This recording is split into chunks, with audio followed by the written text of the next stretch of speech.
All right, we are back again for Jones and Jim's mock draft 2021 for the NFL. This is 3.0, Jim. I'm excited. We're going to change things up today a little bit. We've been talking. I said we want to make the mock draft the same every time. And plus, the dueling mock draft, which we really only care about next week, is going to be getting closer and closer to cutthroat type picking. So today, we're going to do something different. My main man Jim's going to do the first five, then I'm going to do the next five. And by the time we get all the way to 30, he'll do 31 and I'll do 32. And all we're going to do is I'm just going to let him pick the first five. I'm going to have my reactions to his picks, and we're going to talk about the pick a little bit, but we're going to do it differently this time. So I think it's going to be a lot of fun. Yeah, definitely, mix it up, keep it fresh for us and everyone else. Just, we did it pretty much the same the first two ways. So you have the Jags taking Penny Sewell? Yes, and then trading out to get a punter at number 2 then. We have one from Philly you can sign. Oh, boy. All right, buddy. Pick number 1, Trevor Lawrence, slam dunk, as always. I can't even respond. I'm just like, well, yeah. No, I mean, as a Jags fan, I'm excited to hopefully have the first franchise quarterback that we've had probably since Mark Brunell, to be honest. Number 2, it just seems like Zach Wilson here is the lock as well, especially after trading Sam Darnold a couple of weeks ago. I mean, they're committed to starting fresh. I mean, new coaching regime. Zach Wilson seems to be the guy, and he seems to have the biggest ceiling, in my opinion. Okay. What do you think? In my opinion, it seems he's been number 2 for the last month and a half now for mocks. Sam Darnold's been traded. I mean, what are we missing? I don't know what coach was it. Salah or Sella? I always say Robert Saleh. I always say Robert Saleh, but I don't even know if that's correct. So I just call him jacked Coach Robert. Dude's shredded. I don't know how to say his last name. Coach S. Hey, his players loved him in San Francisco, so hopefully he can turn that around for the Jets. He seems like a wild one, and I feel like Zach Wilson's a wild one. I think they might have met their maker. So number 3, you and I talked about this before we started recording. I mean, it's so hard to believe that Mac Jones is going to be the pick here, that the Niners traded up so much for this. But, I've listened to a lot of sports talk, and as do you. And one thing they said this past week, the closer it gets to the draft, the more true that these reports usually are. That's what the NFL insider people say. And we're at the filming of this a little less than 2 weeks away, and it's still Mac Jones at 3. Could this change? Absolutely. Do I think it should be Mac Jones? I don't think so, but I mean, he's going to be a good NFL quarterback. He definitely has a lower floor, but I also think he has a lower ceiling, meaning he's not going to, do anything quite amazing. But then you look at someone like Tom Brady, who literally is the same type of quarterback, who really didn't, have that wow factor to be able to move around a lot and run. So I'm going to go with Mac Jones here. Just keep it the same as 2.0 here. I mean, it's good. I have no idea what's going to happen in 2 weeks. I'm just or less than 2 weeks. What's going to happen? All right, buddy. Now let me go back to all, so you can see that list. Yeah. So here, I mean, we're not doing trades in our mock drafts, but this would be an ideal spot to trade. I really think there's going to be a trade at 4. Unless the Falcons are just dead set on a quarterback or the best player available. And for this one, I'm going to go best player available. I think Kyle Pitts is someone who, if they're looking to win right now, they restructured Matt Ryan's contract. They'll have Matt Ryan at QB, Julio, Calvin Ridley. They already have Hayden Hurst at tight end, but you put in Kyle Pitts, who can literally play like a slot receiver as well. I mean, Kyle Pitts is this generational talent that we've talked about. I mean, I see Kyle Pitts as the pick at number 4. What do you think? I mean, I don't think you're wrong. I wish you were wrong, because I wish the Eagles would have stayed at 6 to get him, or Chase. But I don't think you're wrong, because in my opinion, I don't remember saying Matt Ryan was old. Usually I can tell when someone's old. He doesn't seem like an old quarterback. I mean, Tom Brady's rewriting ages for quarterbacks now. Right. But Matt Ryan doesn't move like an old Vinny Testaverde. Like the No. guy had like no hip. Like Matt Ryan's like 30 in his mid-30s, and he looks young. He sounds Yeah. young. He plays young. So why would you take a quarterback now when you get one in a couple years from now? I mean, if they still suck, you can still have a high draft pick next year. So Yeah. Kyle Pitts, the best player in the draft, like pound for pound, best player. Take him. Yeah. I agree. I agree. I agree. And then I've gone back and forth on this. There's been a lot of talk about the Bengals wanting to reunite Jamar Chase with Joe Burrow, his college quarterback from that LSU national championship team. But really, I like the receivers that they have. They've got T. Higgins, who you loved from last year's draft, and he had a great rookie season. Yeah. Tyler Boyd. Great player. And then they also have Auden Tate, who's not a bad, slot option either. So I think you need to protect your franchise guy who got hurt.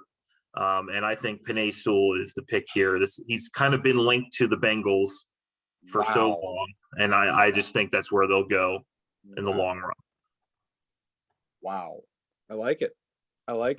I mean, I think this is probably the safest first five top picks, except for maybe Mac Jones. Pitts makes too much sense. Penei Sewell makes too much sense. Yeah. But we don't know what's going to happen. So let's continue. So 6 to 10, I'm going to take over. I'm going to do the Dolphins, Lions, Panthers, Broncos, and Cowboys. With the Dolphins, I also think it's not. I mean, I don't know if for sure, but maybe the Dolphins don't stay here at 6. I haven't seen them trade up to 4 with the Falcons. I don't know or maybe Kyle Pitts, but I've seen that.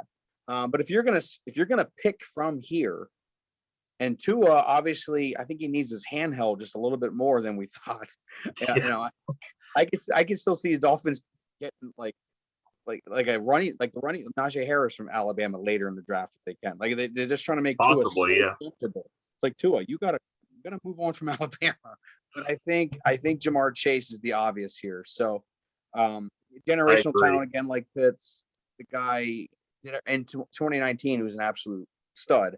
I hope nothing's let up since him not opting to play this year, but I'm sure with their workouts and now their pro days, like I'm sure they're good to go. The Lions, for a while I was thinking they're going to take a quarterback, and they have 2 that are great to take, but I don't think they do it. I think the Lions want to give Jared Goff a little bit more help. They lost Marvin Jones, they lost Kenny Golladay, and I think it's a no-brainer to take Jalen Waddle here at this spot at 7. So I'm going to go Jalen Waddle at 7. Yeah, I've kind of gone off the Jalen Waddle train at 7 because I know we've had him there for a while. Yeah. I almost could see them. I mean, I know they went corner last year with Jeff Okudah, but I could see them maybe going with J.C. Horn or Patrick Surtain even. Yeah. And then even maybe one of those offensive tackles like Rashawn Slater. But right. I mean, Jalen Waddle would make a ton of sense too, because as we've talked, they've lost their top 2 receivers. They need some weapons for Jared Goff. Here, you want to move that screen up just so we can see the number picks that we're on. There we go. Awesome. So yeah, that's Jalen Waddle seems like the logical pick, but I could see them going multiple directions. Yeah, I could too. This is where I feel like they got Sam Darnold and they have Bridgewater, and I think it would be so stupid to take a quarterback here because if you just trade for somebody, how better of an idea is to draft a quarterback 8th overall, say welcome to Carolina. We also have Trey Lance coming, or we have Fields coming. I don't think that's going to happen. I think they're going to go best available. I really do. I think they're going to go best available here, and I actually think they're going to take Patrick Surtain. I've changed my mind. I thought about Micah Parsons. There's character issues there. I even thought about Rashawn Slater. That's where I would have gone there, I think. Right. And there's no issue there, but I think there's going to be some issues that come up in the next 2 weeks. And that's why I parlayed this one into Rashawn Slater as well. And Micah Parsons goes back. So I see Rashawn Slater going to Denver. Give Drew Lock a fair chance, but give him a chance where he actually has more than 3 seconds. Yeah. Because we don't know who he is. I agree. Yet. We don't know who he is yet. All right. He just got those studs from last year. Got Jerry Jeudy. I mean, they have a lot to be excited about. But Rashawn Slater, they think could be better than Sewell, and they said Rashawn Slater can learn guard. It can play guard too. Penny Sewell is strictly tackle, Yeah. and Slater can do guard as well. So that's where I think it shakes up a Keep little going. bit. I'll be right back. Okay. So what I'm thinking right now for Dallas is they do need a cornerback. They need interior defensive line. They can do that later in the draft. Now that Rashawn Slater was just taken, and so was Patrick Surtain, and I didn't just do this because I hate Dallas, because I know Jerry Jones would love either one of them. I did because I feel like this could be a classic Jerry Jones defensive end pick right here. Oh, okay. Or a classic, maybe edgy player, no pun intended, or a big mean linebacker. I mean, Sean Lee's about 105 years old. I think the Dallas Cowboys say, you know what, Micah Parsons, welcome to Dallas football. Wow. Yes. I'm shocked by that one. I know. I'm shocked. I mean, wow. Definitely different than how I would have gone. It makes me excited for our dueling mock draft next week. That's it's gonna make me have to pivot a bunch of times on some picks. But I mean, I like some of them. The Surtain one, that could happen. I think they'll go Slater, but I could see it happening because corner's a need for them. And I do like Slater to the Broncos, though. That's a really good pick there. Give Drew, if you're going to be in on Drew Lock, give him more time to Drew throw. Lock. You know, we don't know who he is yet, so how can you say you don't like him? You know? True. All right, so I'm going to go here with the Giants at number 11 now. I think they got to go best available, and I mean, I think you go with one of the top physical corners that since Jalen Ramsey, that's who he's being compared to. And I think you go with J.C. Horn. I mean, he's climbing up draft boards. I think there's a chance he even goes before Surtain now, to be honest. Wow. I think Horn is really climbing up draft boards for sure. That's Joe Horn's son, the old New Orleans Saints wide receiver. And Patrick Surtain is Patrick Surtain's son. So we got a lot of legacies in this draft. Love legacies, Holmes. So where are we at? What number? 12. The Eagles. Here, buddy? The Eagles, I've been really consistent with this. And I mean, I think you would agree too. If, you know, the Heisman Trophy winner DeVonta Smith's there, I mean, you take him. You need some help for Jalen Hurts. Take anything. And honestly, if you think about it, how I just said J.C. Horn is one of the more physical corners. When he faced off against DeVonta Smith, he could not stop him. So, like, you worry about DeVonta Smith's size with his weight, but he'll bulk up and get even bigger in the NFL. But that over-the-top speed is just what's big for him. And my thought is, I mean, if you want to keep saying DeVonta Smith, hey, you're too small, who'd be like, well, Marvin Harrison was too small also, and he's in the Hall of Fame, so that's weird. I think DeVonta Smith, dude, has heard the same scoop on him for the last 15 years. Yep. He's ready to play. And I will gladly take him on the Eagles, and especially at 12, because we should be at 6. But, you know, Howie Roseman. I mean, if you get DeVonta Smith at 12, I mean, that's a great pick still. You can't be upset with that. I'll be not upset. Love it. Here, scroll the screen up just a little bit so everyone can see the top. All right, so 13 offensive line is where I've been pretty consistent with here with the Chargers. And, you know, it comes down to, do they want a left tackle or a right tackle? I know that they can both play. These tackles can play both. And Tevin Jenkins is really starting to climb up draft boards big time as a right tackle. But I think they're going to go left tackle and go with Christian Darrisaw out of Virginia Tech. I just think, you know, they want someone to protect that blind side for Justin Herbert, and that's a good spot for him. Now, with the Vikings, I think if they're here and the best edge rusher, Jalen Phillips, is still available, they're going to snag him up in a heartbeat for Mike Zimmer's defense. Jalen Phillips, you know, he's had some concussion issues, and he actually had to retire from football when he was at UCLA because he had so many concussions. And one of them wasn't even like a football injury. It was a car crash. And he went to like junior, he worked for his dad, he went to junior college, and he wanted to get into like video producing or some music producing, I think it was. And he was going to go to Stanford, but then Miami got wind of that and they had a better program for him. And so that's why he went there. But there are some injury concerns with the concussions nowadays, but he's above and beyond probably the best pass rusher in this class. Yeah. And then, since we're not doing trades, I find it hard to believe that New England's going to be picking at 15. I could totally see them trading up to 4 or maybe even 7 with the Detroit Lions. But I mean, there's a quarterback here. You go Justin Fields at 15. I mean, Without question. Bill Belichick will get in better shape just to run up to Roger to give him the card.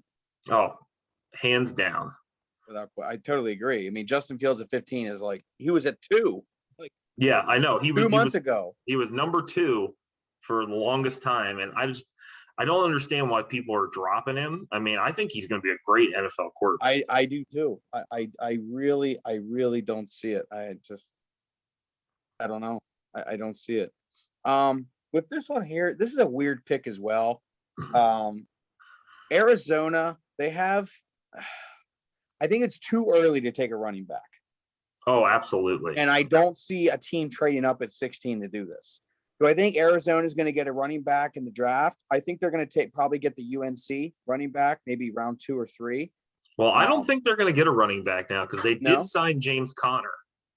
Yeah, but injury with Chase Edmonds, I think they're going to be good at running back. But I mean, this is your pick. Well, no, I'm just talking. I'm just thinking. And honestly, like this is where I think Arizona, because they have gotten better. I mean, they have gotten a lot better. Their offense is a lot better. Their defense is a lot better. So this is where I say, like, just add to it. And Elijah Vera Tucker is the only thing that to me that makes sense here at 16 for Arizona. I don't know if it's going to be that team on next or 2 Thursdays from now at draft 16, but I really think Vera Tucker would definitely belong here in Arizona. I mean, they have DeAndre Hopkins, Christian Kirk, AJ Green at receiver. I mean, they've got 2 solid running backs that can, lighten the load off of each other. And Kyler Murray, obviously, you want to protect him, give him time. He scrambles. Yeah. They have designed running plays. I mean, O-line definitely isn't a sexy pick, but real NFL fans of their teams know when they need offensive line help. Yeah. And even if they don't need help, it's going to benefit you in the long run. Yeah, I agree. With the Raiders, like I've been wanting to say the Owusu-Koramoah from Notre Dame, but when I've been seeing that a lot too. I know, but when look at the Raiders, they need so much offensive line help, not just tackle, but guard too. And I just don't know how much investment they have in Derek Carr. But you take Tevin Jenkins, you're basically saying, Carr, we're protecting you, we got you. But they wouldn't trade Carr either. They wouldn't trade him. People wanted him, and they didn't want to do anything. So if that's the case, then I think they want to pick a top 4 tackle out of the draft. I'm a firm believer that linebackers can get better, a lot better as their careers go. But I think offensive tackles, you have it or you don't. Like I've never really seen like someone who was so bad in the NFL then got really good. I just don't see that. So if this guy's legit, then I think the Raiders will take Jenkins just because they have so much faith in Derek Carr, and I don't get it, but that's not for me to figure out. No, I mean I agree with that pick. I think if you're really that much in on Derek Carr, because I know John Gruden doesn't really like rookie quarterbacks because he has to teach him all the ropes in the NFL, and he's looking to, I think, just have like an okay quarterback that can run his offense. Yeah, I agree. With the Dolphins here, I already picked the Dolphins at 6 for Ja'Marr Chase, and now I think they're going to probably try to keep it pretty much maybe defense here, or maybe they go after another tackle at some point or offensive line. But I think here they go an edge rusher. So I've been going back and forth with Kwity Paye and Azeez Ojulari. But I just think Kwity Paye just has a little bit more gusto in him. I've watched both of them play, and I prefer to watch Paye play more. And if the Dolphins think the same way I do, then maybe they'll take him at 18, which could be a minor steal. I mean, I think that's a good pick there. If he's available or Jalen Phillips is available, I think that's the pick. If either of those guys are there. Yeah. The Redskins here, or excuse me, the Washington football team, I don't see them staying at 19, but in this case, we're going to have to. I think the biggest thing they're probably going to look into is maybe defense this time. I was thinking the best safety in the draft, that Trevon Moehrig. But if Jeremiah Owusu-Kwame is still there from Notre Dame, I mean, Washington's football team should take him at 19 if they stay at 19. Yeah. But if not, they can maybe think about Trey Lance, which I don't know. I'm going to save this because let me show you why. Let me tell you why. I think Washington is in a situation where they probably would have loved to have Mac Jones or Justin Fields. And if they trade up, they can do it. But if they don't trade up, and that's what we're doing right now at 19, then I think Washington says, well, what's our other needs? Let's get the best linebacker. So they go Notre Dame's linebacker just because why not? And then 20, Trey Lance gets drafted by Chicago. That's my thought, if it stays this way. Yeah, the Bears, that would be like a dream scenario for them. But I think when we come April 29th, first round of the NFL draft, with each pick, if Trey Lance does not get picked, there are going to be so many phone calls between these NFL GMs trying to make these trades, these quarterback needy teams. I mean, the Bears, I think, would totally, if Trey Lance drops out of the top 10, they're going to start maybe inquiring about phone calls like every pick because they know they got Andy Dalton and Nick Foles. I mean, come on, like they're going to make phone because no one else behind sign us too. And I mean, there's no one else behind them that I think is really going to go for a quarterback because they may get nervous about. I know we talked about the Raiders not going to go with a quarterback, but you never know. I mean, Washington could go quarterback too because I mean they got Fitzpatrick and Taylor Heineke, and that's it, you know? Yeah. Well, we'll see. It's fun. All right, brother. So for this here, I think just how the picks have fallen for the Colts, I believe they need to go corner. And, you know, the thing we talked about too, Caleb Farley is just dropping because of this back surgery that he had. And I watched a video where they said, the doctor said, you know, he has an 80% chance at a full recovery, but, you know, that 20% is going to scare some NFL teams for sure. I could see him dropping to the second round. You remember what happened to Miles Jack for the Jaguars? I mean, they were worried about his knee injury, and the Jaguars got him in the beginning of the second round. And look what's happened to his career. He's been injured most of it. I mean, he hasn't been injured most of it. I mean, he got a new contract. Like it. I mean, it does, but I mean, any small injury nowadays, if you're not a playoff team, you're not really going to push it that much. And the Jaguars definitely have not been a playoff team. So I think the Colts here, though, they go best available for their needs, which is corner. That's why I brought up Caleb Farley. And I think Greg Newsome, though, has done nothing but, you know, make sure he is a first-round draft pick now. He will definitely be a first-round draft pick. He's a great player. Yeah. And if they could take that before the Titans, I mean, the Titans definitely need some secondary help for sure. And a corner is a big need for them. But so is wide receiver. And, you know, wide receiver, I really like Rashad Bateman. But someone who's been really going up the board, though, if you want to go to wide receivers, is Terrace Marshall Jr. from LSU. I was hoping you'd say that. I saw that too. Yeah, and I have just like a weird feeling that he's going to be the fourth wide receiver taken and not Bateman. And okay.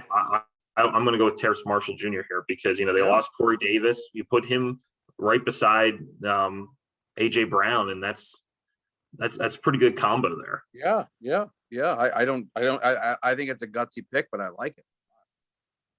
The Jets, they have a ton of needs as well. They could really go anywhere.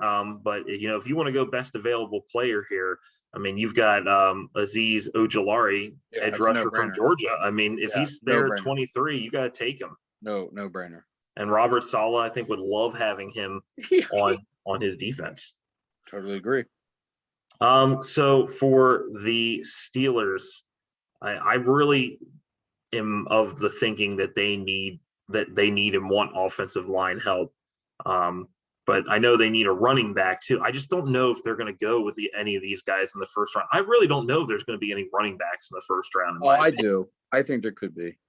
I mean, they could drop, but I think at the most maybe one of them will go. But if one of them goes, then another team may rush to try and trade back into the first round for them. I know they need a running back. They need offensive line help too. Can you go to the offensive tackles? I want to just look real quick to see who's still available. I mean, Leatherwood, Cosme, Eichenberg. I've heard some good things about Brady Christensen from BYU as well, who was blocking for Zach Oh, Wilson. Zach Wilson, right? I mean, but I just feel like all these guys would be a reach at 24 as well. I mean, this could be a trade spot as well, even though the Steelers don't trade that much. They could go, they could go Caleb Farley because he's dropped so far. Right. But I think if they really need a running back and really want a running back, I could see them going Najee Harris. Yeah, I agree. I think that's a shoe in 24. I do. 25, my Jags. Yeah, buddy. If I mean, so many people keep mocking Christian Barmore there. It's just like, how I said about it's not the sexy pick for offensive line. That's just like a pick that I'm like, I mean, he's good. He's the best interior defensive lineman, D tackle, and he's like an every down D tackle. But I mean, if Trayvon Moehrig is here, I think we should draft him, and that's just what I'm going with. Yeah. We need safety help. We got enough guys on the D line that we can rotate through, and I would just go with Trayvon Moehrig if he's there Yeah. at 25. Yeah, I 100% agree with you. The Browns here, I just they always, to me, it's one of those teams. They could be a Super Bowl champion, but I still think they need a lot of help every year. Yeah. Like I never think like, oh yeah, they're great from last year. Like Tampa Bay, 11 returning from each side, 22. It's nuts. Like with Cleveland, like I don't know what they can do here. I think the safest pick for them is Christian Barmore from Alabama because they need interior defensive line. So like that's I think where I would go with it. I kept thinking, would they get another receiver? Because OBJ's there, so is Landry. But all the others, I don't, Higgins, they all did okay.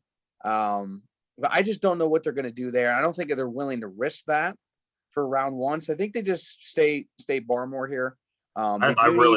I like that pick because they recently just released Sheldon Richardson too, defensive tackle. Right. And I mean, they just signed Clowney to be opposite Jadeveon Clowney opposite of Myles Garrett. And, they just released Sheldon Richardson. There's his replacement right there. I think that's a great pick. Yeah. It's the only place I really see him going. I think you guys take that Moehrig, like you said. That's why I think Barmore. The next pick I think is very obvious. I think with Baltimore, it's going to be a receiver. Absolutely. I know Lamar Jackson, I know Lamar Jackson's Lamar Jackson, but he's got to have more faith in his receivers. I don't know what his faith is with that, but I do think it's important that he stays focused with that. And I'm a big Rashard Bateman guy. I'm a big fan. I totally agree though with what you said about Terrace Marshall Jr. But I'm more of a Bateman guy compared to both of them. So I'm going to have him go here at 27. I think he'd be a great pickup. They need that big receiver to get those jump balls. Hollywood Brown's smaller. So that's why I was thinking Bateman would be a shoe-in at 27. Yeah, that would be a great pick for them. Right. And I also think with the Saints, I don't know what they're going to do with quarterback. It's either Taysom Hill or what's his name? Jameis Winston. Yeah, famous Jameis Winston. Yeah. And I don't like that's a mess there. I actually think T Hill's going to take the job. But I think what they need to do is focus here on getting their team better. And Michael Thomas, I don't know what's going on with him. Emmanuel Sanders is gone. That Traquan Smith or that other guy, like who even knows? I think they need to think about a receiver. And I was not going to say have them do it in the first round, but I really don't know what else they really do need. I mean, I know Marshawn Lattimore, I think he's up for I think this is his contract year this year. Mhm. So I think it's his last year. And then another guy on the Saints left. So this is where I actually see Caleb Farley maybe swooping in. I can see Um, that. Right. Are they more worried about the receiver situation, which I don't think they are? Because I They think haven't been for years. They right, haven't, you know. right. I see Michael Thomas right in the ship here, fixing himself at receiver. So I think they go a cornerback here. But I actually think it's going to be Asante Samuel Jr. because I've seen that. I've he's seen an that. absolute assassin. I love the way he plays. I think he's going to be way better than his dad. Way better. Wow. So I like that pick for him at 28. Goes over Caleb Farley. I mean, I could see that because injuries really scare these teams. They could have a sure thing, or they could have something that doesn't work out, and they waste Right. first round money on them. Right. So with Green Bay, this is a hard one because I'm still waiting to think about. I want to know what kind of team we're going to see out there for them next year. But in my opinion, I think linebacker is pretty important for them right now. Yeah. So I would go Zaven Collins just because at 29, that's a great pick. And I think they actually need more help than they realize at linebacker. So I'm going to say Zaven Collins there. I honestly think Zaven Collins is more of a natural linebacker than even Micah Parsons. Micah Parsons is more of like an edge rusher, linebacker. He wasn't asked to cover too much in college because I mean in high school, he was pretty much an edge rusher and came off the edge, and then he even played a little running back when he transferred to Harrisburg High School. But I think Zaven Collins is more of a complete package. He just doesn't have that big name recognition as Parsons has. Yeah, Tulsa's small. So this pick is fun for me because I don't think they go cornerback here. I think the biggest thing they need to address is a running back. They have they have 3 or 4 throwaways. But however, I know they need edge help too, and I like the Jason Oweh. I think that's a good spot there too. I think that would be a great spot for him. I actually think it's a little high for him. But you think he's going to be a day 2 guy? I do. I think Jason Oweh is a day 2 guy, but an early day 2 guy, maybe like a 41 or a 39. But I think Travis Etienne's the best pick here because this guy is going to do everything for you. He's going to be an Alvin Kamara type player, in my opinion, smaller, feistier, left to right, not so much north to south, shifty. And I think this will finally help Josh Allen say, all right, I have someone who's here. I don't know who's in the backfield, but now I know who's my guy. So I think Etienne's the pick here at 30. Yeah, I mean, I would have gone Jason Oweh just because, dude's a freak. I mean, he's 6'5", 260.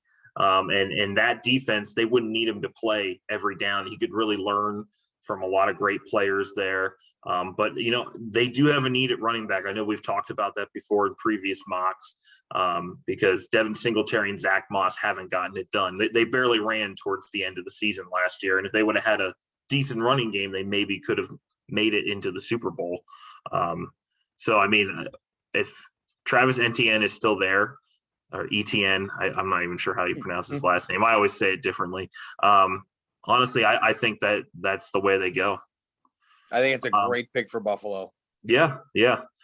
So we know that the Chiefs need offensive line help.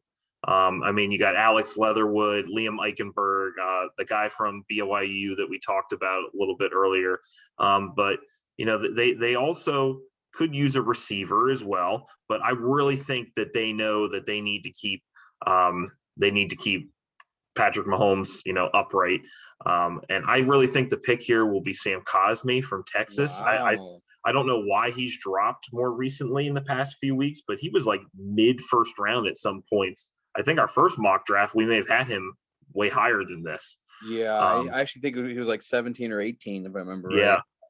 And so he's dropped, and he may not be a first round guy. He's definitely at the lowest, an early day 2 guy as well, like you said, with Jason Oweh. Right. But they need offensive tackles. I mean, they got rid of or they released Eric Fisher and Mitchell Schwartz. So they need guys to protect Patrick Mahomes. Right. For the last pick for us, a team that just won a Super Bowl and they're bringing back 22 guys. And I think that's an amazing thing, but don't forget they're 1 year older. I mean, getting hit nonstop every day for how many months is horrible for the body. So they're all 1 year older, but they're all very good, but they are 1 year older. So I think you go best available here, but I also want them to think if it's best available, then who's the guy that probably could have been taken way earlier? And I'm looking I at the see what you're list. saying. I'm looking at the list and I see about 3 or 4 guys I think could have probably been taken almost 10 picks ago. And for example, one of them is Farley, but Tampa Bay doesn't need that. So I think Jason Oweh is the chance here that they take, because he probably should have been drafted maybe 24th or 25th. Yeah. So I say we go Jason Oweh there, just because why not? I mean, what an awesome pick at 32 for Tampa Bay. And I mean, he's like a Jason Pierre-Paul, except younger. I mean, and he can learn from Jason Pierre-Paul and Shaq Barrett. I mean, what a great situation that would be for him to go. And plus, I mean, that when you have that availability of those guys still at 32, like this is such a deep draft class. Like there's going to be so much value in the second round and third round even. I mean, this is a good draft class. Yeah, great draft class. I know we say that every year, but but I think this year is the most juicy it's been in a long time. Yeah. So I don't know. I think our draft today was fun. I definitely think there's some questionable ones, but that's what makes it fun. Yeah. Because we don't know. I mean, that's the thing. We don't know. We never really do know. We're literally just guessing. That's all it really is. We're educated guesses, but anything can happen. The only thing that I know that's guaranteed is Trevor Lawrence. I mean, that's the only thing you really know that's guaranteed. That's true. I think Zach Wilson's about an 80% guarantee, but you just don't know. I mean, yeah, you never do. And I even heard. Did you see the thing about when Bill Belichick was with Josh McDaniels and he was watching Mac Jones, and when he overthrew his receiver, like the whole Bill Belichick was doing this. To me, that wasn't even about the throw. It was just something maybe them. Let's not pander to stupid people. Like if you have any sense, there's no way Bill Belichick would act like that. Even Bill Belichick. I just don't like how they try to make it drama. If Bill Belichick does not come out of this draft with a quarterback, and I'm not even saying first round, if he doesn't come out with a quarterback that people think could be the starter and maybe replace Cam Newton, I'll be shocked. I really think he's going to trade up. He's never traded up. He's always traded back. But I think this is the year that's going to happen. Yeah, I was just talking to one of my buddies yesterday about the Patriots' first-round picks in the last X amount of years. They haven't had a really decent pick since 2013, 2012. No, it's been like Donta Hightower and I think it was Chandler Jones. It's been almost 8 years since they've had a decent first-round pick. So the last one I can remember is N'Keal Harry, and he's a bust. Oh yeah, well, that's what I'm saying. I can't even mention him. I can't even mention Sony Michael, whatever his name is. Sony Michel, yeah. Sony Michel. Yeah. I can't even mention them because they haven't done anything. So not good, yeah.